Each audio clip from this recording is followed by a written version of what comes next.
বাবা শাকিব খানের সঙ্গে এবার আদরে ঈদ কাটাতে দেখা গেল আব্রাহাম খান জয়কে, যেখানে মাকে পাশে পেল না আব্রাহাম খান জয়।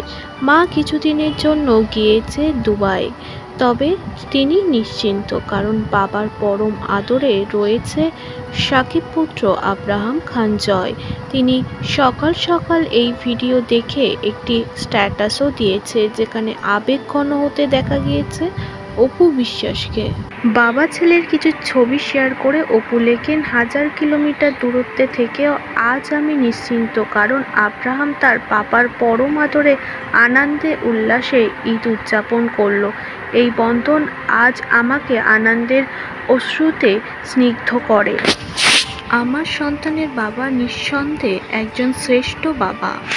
অন্যদিকে এই ছবিগুলো শেয়ার করার পর রেগে গেলেন আর এক অভিনেত্রী শাবনাম ইয়াসমিন বুবলি। শাবনাম ইয়াসমিন বুবলির ছেলে বীরকে দেখা গেল না বাবা শাকিব খানের সঙ্গে ঈদ উদযাপন করতে। তিনি একটি ইন্টারভিউতে জানিয়েছে, শাকিব খান দুজনকেই ভালোবাসে, তবে তার যেন বড় ছেলের প্রতি ভালোবাসা একটু বেশি।